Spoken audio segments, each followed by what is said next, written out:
Good evening student. तो कैसे हो आप सब। आज का जो टॉपिक है वो है क्लास 10 का most important topic, that is birth control method. ये बहुत इंपॉर्टेंट टॉपिक है। हर साल सीबीएसई में यहां से 2 से 3 क्वेश्चन आते हैं। तो हम इस टॉपिक को एक क्रिस्टल क्लियर वे के साथ हम आज कवर करेंगे। तो लेट अस स्टार्ट। सबसे पहला आपको ये पता है कि जो पॉपुलेशन है वो एक्सपोनेंशियली ग्रो हो रहा है। मतलब क्या होता है कि पॉपुलेशन बहुत तेजी के साथ बढ़ रहा है। रैपिड इंक्रीज इन पॉपुलेशन, उसी को हम कहते हैं पॉपुलेशन एक्सप्लोजन। मतलब क्या है पॉपुलेशन एक्सप्लोजन का मतलब? रैपिड, तेजी से पॉपुलेशन ग्रोथ होना, उसको हम कहते हैं पॉपुलेशन एक्सप्लोजन कहते हैं। लेकिन यहां पे एक बड़ा मुद्दा यह है, अगर पॉपुलेशन रैपिडली इंक्रीज हो रहा है तो लेकिन हमारे पास जो रिसोर्स है, फूड हो गया आपका, वाटर हो गया आपका, स्पेस हो गया, वो सारा क्या है? लिमिटेड है। वो सारा क्या है? लिमिटेड है। तो यहां पे दिक्कत क्या है? अगर पॉपुलेशन बहुत ज्यादा इंक्रीज हुआ तो रिसोर्स तो हमारे पास कम है, लिमिटेड है, सॉरी। तो उस वजह से क्या होगा, हम उस पूरा ह्यूज पॉपुलेशन को फूड हो गया, वाटर हो गया, स्पेस नहीं दे सकते हैं। तो उसकी वजह से क्या होता है, पॉपुलेशन जो रैपिड इंक्रीज होने की वजह से बहुत सारे इफेक्ट होते हैं। पहला होता है आपका poverty. Poverty is the main cause of population explosion. दूसरा होगा आपका डिफोरेस्टेशन। डिफोरेस्टेशन क्यों? बिकॉज पॉपुलेशन बहुत ज्यादा है, स्पेस बहुत ज्यादा चाहिए, तो हमारे पास उतना स्पेस नहीं है, बिकॉज रिसोर्स आर लिमिटेड। तो हम डिफोरेस्टेशन करने जाते हैं, जंगलों को काटते हैं भाई। तो उसकी वजह से देश के इकोनॉमी में भी आपका असर होता है। तो उस रैपिड इंक्रीजिंग पॉपुलेशन को हम कैसे कंट्रोल कर सकते हैं, वो आज हम पढ़ेंगे। तो आज का जो टॉपिक है वो है बर्थ कंट्रोल मेथड। इस बर्थ कंट्रोल मेथड के थ्रू हम पॉपुलेशन को मेंटेन कर सकते हैं, पॉपुलेशन का रैपिड इंक्रीज ग्रोथ को हम कम कर सकते हैं। तो पहले अब बर्थ कंट्रोल मेथड क्या होता है, बिल्कुल फोकस के साथ, कंसंट्रेशन के साथ सुनना, बहुत मजा आएगा और अच्छे से समझ आएगा। तो बर्थ कंट्रोल मेथड क्या होता है? Prevention of pregnancy is called it as contraception और बर्थ कंट्रोल। मतलब क्या है? प्रेगनेंसी को रोकना भाई, प्रेगनेंसी होने नहीं देना, प्रेगनेंसी को रोकना, या इसी को एक्चुअली हम क्या कहते हैं? कंट्रासेप्शन कहते हैं। प्रेगनेंसी को रोकने को हम कहते हैं कंट्रासेप्शन, या इसी को हम कहते हैं बर्थ कंट्रोल। ये चीज आपको बहुत अच्छे से समझ जाना चाहिए।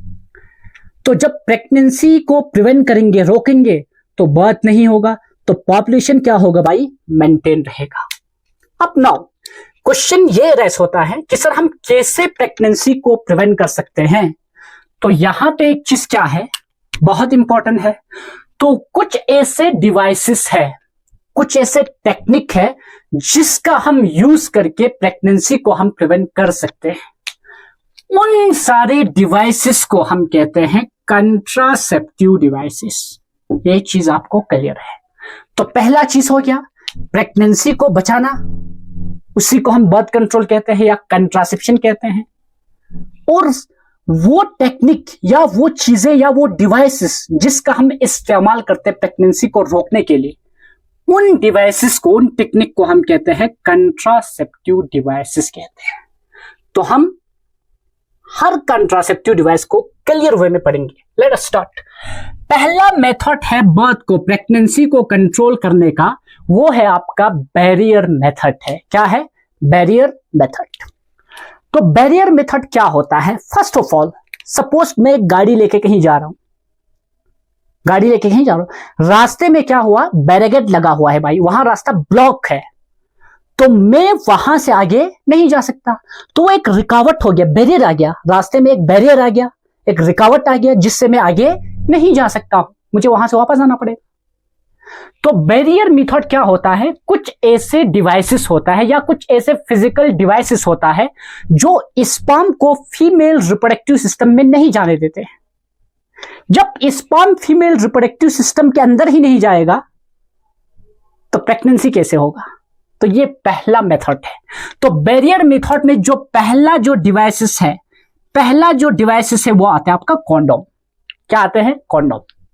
नो, कॉन्डोम क्या होता है? ये जो कॉन्डोम है एक्चुअली ये एक रबर का शीट होते हैं भाई, ये एक रबर का शीट होता है जिसको एक्चुअली मेल यूज करते हैं, फीमेल भी यूज करते हैं, ऐसा नहीं है, फीमेल का कॉन्डोम भी है। बट यहां पे जो कॉन्डोम है मैंने मेल का बनाया है। तो कॉन्डोम एक रबर शीट है जिसको मेल पेनिस में पुट करते हैं, मेल पेनिस में पुट करते हैं। देखो सुनो, यहां पे ये पेनिस है मेल का और दिस इज द कॉन्डोम। तो कॉन्डोम को मेल क्या करते हैं? पेनिस पे पुट करते हैं। सेक्सुअल एक्ट से, कॉपुलेशन या सेक्सुअल इंटरकोर्स से पहले, जब मेल और फीमेल सेक्स कर रहे हैं, सेक्सुअल इंटरकोर्स कर रहे हैं, या जिसको हम कॉपुलेशन भी कहते हैं या मेटिंग भी कहते हैं, उससे पहले क्या करते हैं? पेनिस पे कॉन्डोम को पुट करते हैं मेल।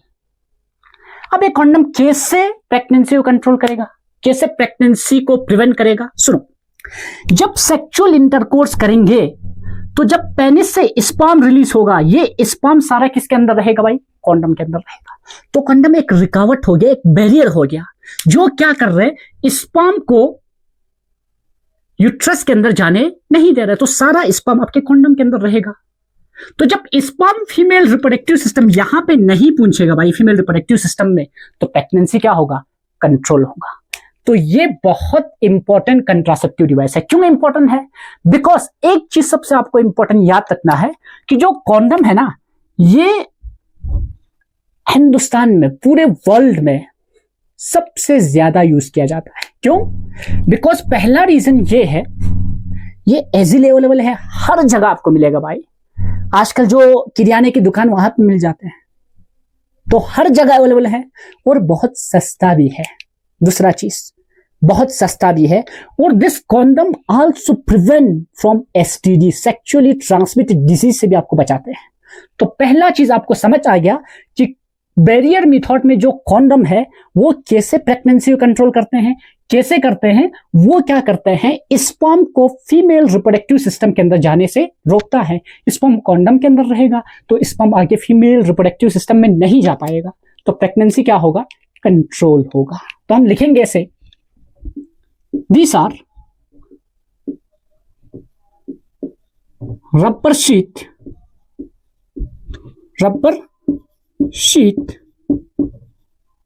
were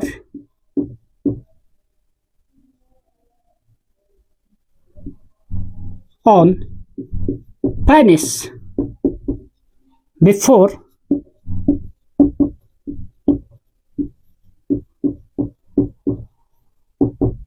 copulation.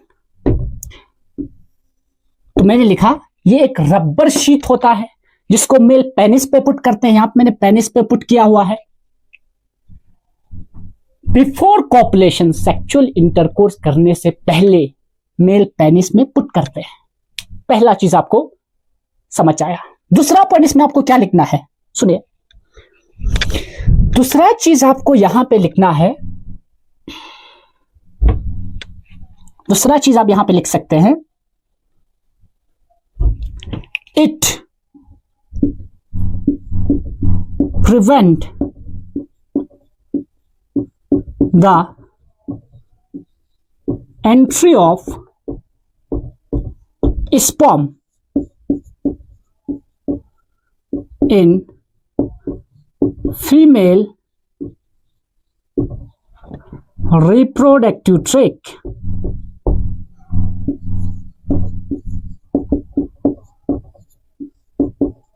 ये चीज भी आपको अच्छे से याद रखना है। और ये क्या करता है? स्पर्म को फीमेल रिप्रोडक्टिव सिस्टम में जाने से रोकता है। तो पहले बोला था मैंने बैरियर मेथड एक रिकवर प्रोड्यूस कर रहा है भाई, एक बैरियर प्रोड्यूस कर रहा है जिसकी वजह से स्पर्म फीमेल रिप्रोडक्टिव ट्रैक में नहीं जा पा रहे हैं। तो इसकी वजह से प्रेगनेंसी क्या होगा? कंट्रोल। जब प्रेगनेंसी कंट्रोल होगा तो बर्थ रेट भी क्या होगा? कम। तो पॉपुलेशन भी क्या रहेगा? मेंटेन रहेगा। ये पहला आपका डिवाइस था बैरियर मेथड में। अब यहां पे एक इंपॉर्टेंट कंसेप्ट क्या है? सबसे इंपॉर्टेंट कंसेप्ट यहां पे ये है, आपको ये चीज आपको अच्छे से याद रखना है। ये जो कॉन्डम है ये ऑल्सो प्रिवेंट फ्रॉम एसटीडी, जैसे आपका एसटीडी में एग्जांपल है आपका एड्स। अगर आप कॉन्डम पहन के सेक्सुअल इंटरकोर्स करेंगे तो आपको एसटीडी भी नहीं होगा भाई, सेक्सुअली ट्रांसमिटेड डिजीज। कुछ ऐसे डिजीज होता है जो सेक्सुअल इंटरकोर्स की वजह से, सेक्सुअल एक्ट की वजह से आपको हो सकता है। जैसे फॉर एग्जांपल आपके फीमेल पार्टनर को कोई सेक्सुअली ट्रांसमिटेड डिजीज है, अगर आप बिना कॉन्डम यूज किए उसके साथ सेक्सुअल इंटरकोर्स करेंगे तो वो डिजीज सेक्सुअल इंटरकोर्स की वजह से आपको भी लग सकता है। वो होता है सेक्सुअली ट्रांसमिटेड डिजीज। जैसे सबसे मोस्ट कॉमन और मोस्ट डेंजरस जो सेक्सुअल ट्रांसमिटेड डिजीज है वो आपका एड्स है। क्या है? एड्स। एड्स का मतलब होता है एक्यूरेट अमाइनो डिफिशियंसी सिंड्रोम। ये कभी कभार सीबीएसई में पूछता है what is the full form of AIDS, तो आपको लिखना है एक्यूरेट अमाइनो डिफिशियंसी सिंड्रोम। और ये जो डिजीज है ये एसटीडी है, सेक्सुअली ट्रांसमिटेड डिजीज है, जो आपकी सेक्सुअल एक्ट की वजह से, जब आप सेक्स करते हैं, सेक्सुअल इंटरकोर्स करते हैं, उससे फैल सकते हैं आप में।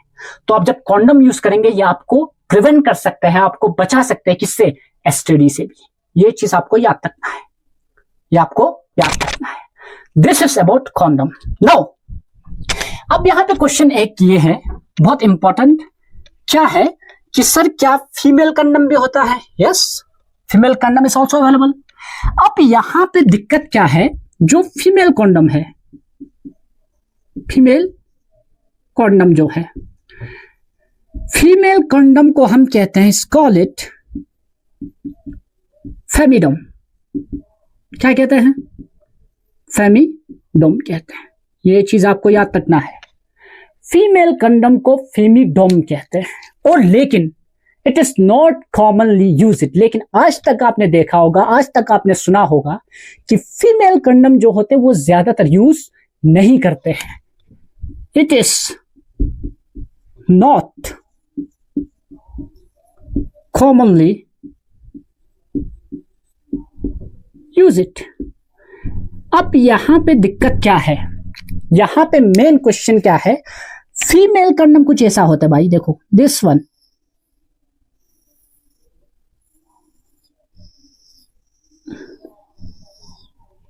अब मेल कंडम में ऊपर के टॉप पे एक ही रिंग होता है, लेकिन फीमेल कंडम पे 2 रिंग होता है, एक आपका टॉप पे एक आपका एंड पे, 2 रिंग होते हैं। ये चीज याद रखना है। और यहां पे क्या करता है, एक रिंग आपका क्लोज होता है, फीमेल कंडम में एक रिंग आपका क्या होता है, क्लोज होता है, और दूसरा रिंग आपका क्या होता है, ओपन होते हैं। तो हम क्या करते हैं, इस फीमेल कंडम को लाके हमें क्या करना है, जो क्लोज एंड है उसको सर्विक्स में ऐसे डालना है, क्लोज एंड को ऐसे, ये क्लोज एंड है फीमेल कंडम का, दिस एंड को, ये वेजिना है, और ये क्लोज एंड है कंडम का, ये आपका ओपन एंड है।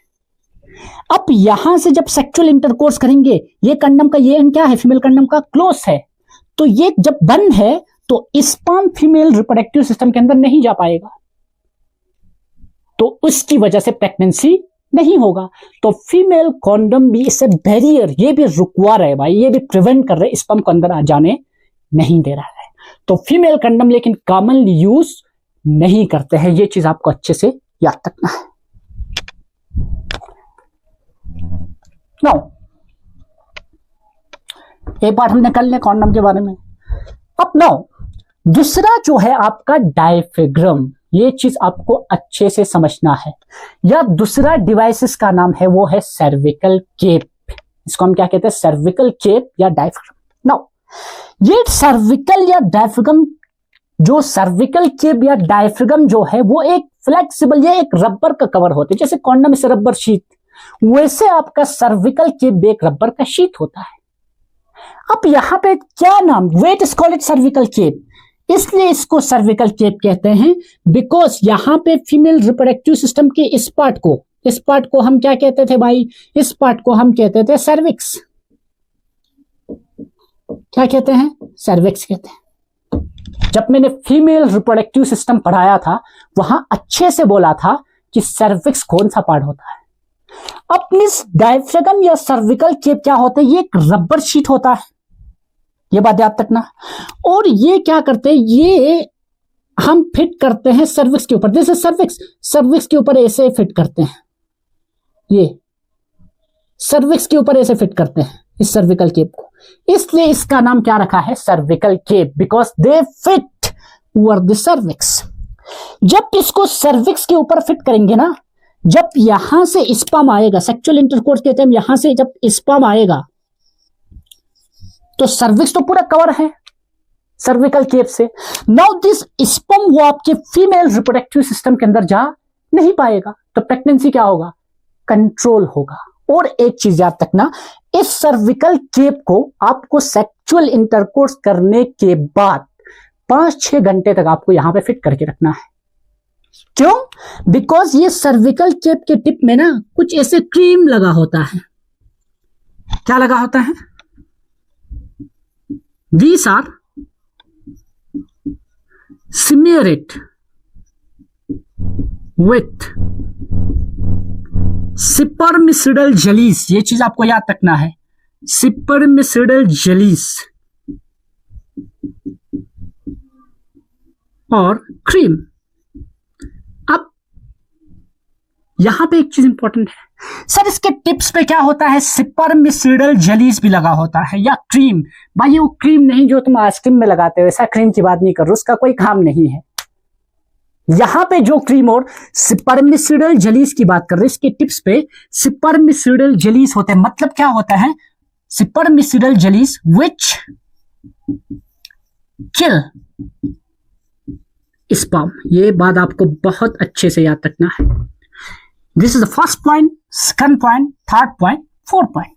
तो आप इसके बारे में आपको यह समझ आया, सर्विकल केप या डायफ्रागम एक ऐसा डिवाइस है जो आपके एक्चुअली रबर शीट का बना होता है और उसको हम सर्विक्स को कवर करने के लिए यूज करते हैं, ठीक है। And this tip contains spermicidal jellies होता है इसमें, जो स्पर्म को या क्रीम होता है जो स्पर्म को किल करते हैं। ये चीज आपको समझ आ गया। इसलिए इसको हमें सेक्सुअल इंटरकोर्स करने के बाद 5-6 घंटा आपको इसे रखना है।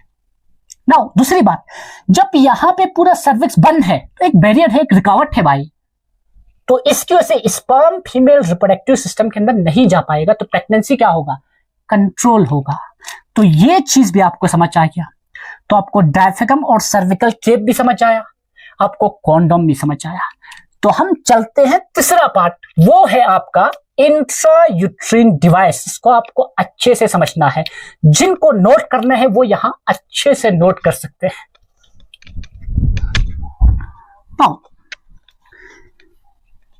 अब यहां पे बहुत इंपॉर्टेंट बात क्या है, सबसे पहला बात, बायोलॉजी में हर चीज जो है वो आपके टॉपिक के हेडिंग में छुपा होते हैं।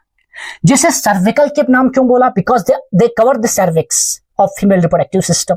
Now this is intrauterine device, नाम में ही छुपा है सारा चीज, याद रखना। अब यहां पे ये जो कुप्पर टी है ये आपका इंट्रायूटेरिन डिवाइस है। इसको इंट्रायूटेरिन डिवाइस इसलिए कहते हैं बिकॉज यहां पे हम इस डिवाइस को हमने कहां फिट करके रखा है भाई, this is the uterus of female reproductive system. इसको हमने यूट्रस के अंदर ही फिट करके रखा है, इसलिए इसका नाम है इंट्रा यूटेरिन डिवाइस। बहुत आसान है, because they are fit inside the uterus. अभी तक जो कॉन्डम था, फीमिडम था, वो सारा यूट्रस के अंदर फिट नहीं था। ये चीज आपको याद रखना है। नाउ दिस डिवाइस, देखो यहां पे मैंने अच्छे से बनाया है, दिस इज कॉपर टी। ये जो कॉपर टी है ये किसके अंदर फिक्स किया है, यूट्रस के अंदर फिक्स किया है। Let's show with black. ये this is the copper T, और इस कॉपर टी को हमने कहां फिट किया भाई, यूट्रस में, अंदर, यूट्रस के अंदर, इसलिए इसको इंट्रायूट्रीन डिवाइस कहते हैं। अब सुनो बात, तो हम क्या लिखेंगे, these are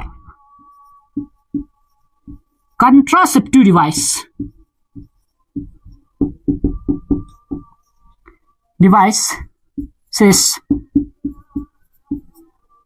which are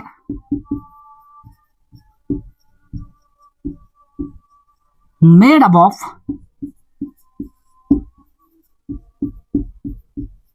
copper plastic. पहला चीज आपको अच्छे से याद रखना है, ये वो कंट्रासेप्टिव डिवाइस होता है जो या तो कॉपर का बना होगा या तो प्लास्टिक का बना होता है। दूसरा पॉइंट, दे आर फिटेड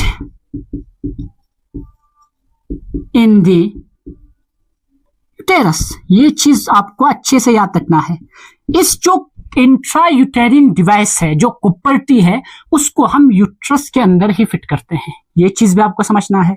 लेकिन यहां पे बहुत इंपॉर्टेंट बात क्या है, अगर कोई मेल या कोई कपल कुप्परटी लेके आया और कुप्परटी को उन्होंने यूज किया तो वो यूज नहीं कर सकते हैं, बिकॉज कुप्परटी को यूट्रस के अंदर फिट करने के लिए आपको एक स्पेशलाइज्ड डॉक्टर चाहिए भाई, प्रोफेशनल नर्स चाहिए जो उसको फिट कर सकते हैं कुप्परटी को यूट्रस के अंदर फिट करने के लिए।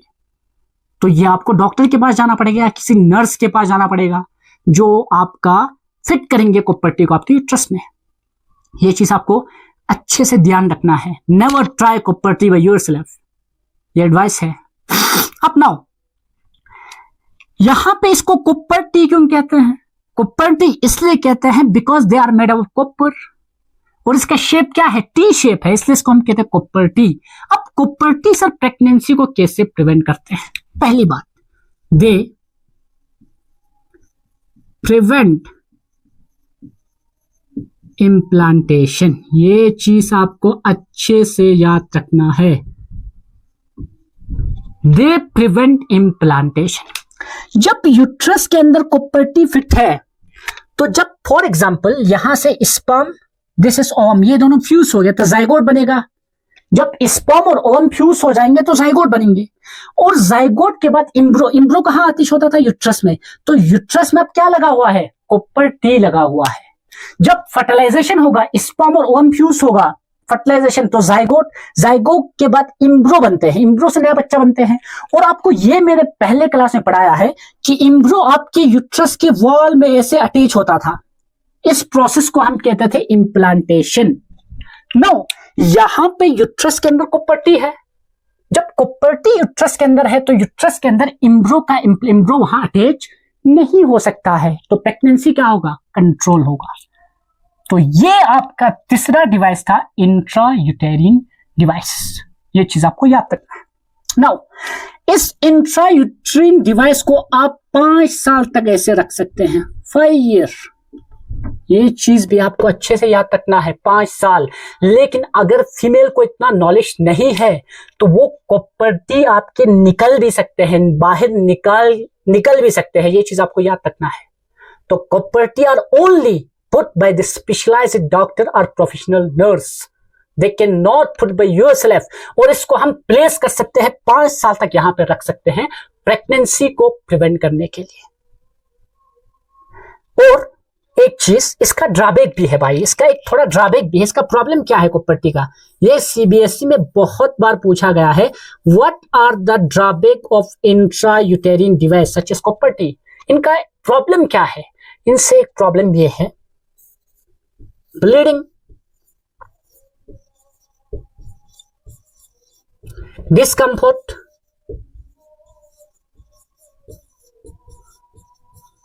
और इन्फेक्शन। ये चीज आपको याद रखना है। जब कुप्परटी को इंसर्ट करेंगे, जब यूट्रस में फिट करेंगे, 5 साल तक उसको रखना है, 5 साल तक आप रख सकते हैं। नाउ इसका इश्यू ये है, ड्रॉबैक है, इसका प्रॉब्लम क्या है? इसको से आपको ब्लीडिंग हो सकता है भाई, यूट्रस में इन्फेक्शन भी हो सकता है, और आपको थोड़ा डिस्कम्फर्ट लगेगा। ये इनका प्रॉब्लम है, किसका? इंट्रायूटेरिन डिवाइस का। तो सीबीएसई में बैरियर मेथड से जो भी क्वेश्चन आएगा आप इजीली सॉल्व कर सकते हैं। बैरियर इन सबको क्यों कहा? कॉन्डम को बैरियर क्यों कहा? फीमेल कॉन्डम को बैरियर क्यों कहा? डायफ्रागम या सर्विकल के को बैरियर क्यों कहा? और कुप्परटी को ये सारा बैरियर के अंदर क्यों आया? बिकॉज ये सारे रोक रहे भाई, कुप्परटी भी रोक रहे भाई, इम्ब्रो का अटैचमेंट नहीं होने दे रहे, कॉन्डम भी आपको स्पर्म के अंदर जाने नहीं दे रहे, रोक रहे। मतलब this all are a barrier जो रुकवा रहे भाई, स्पर्म को आगे जाने नहीं दे रहे हैं। तो ये था आपका बैरियर मेथड।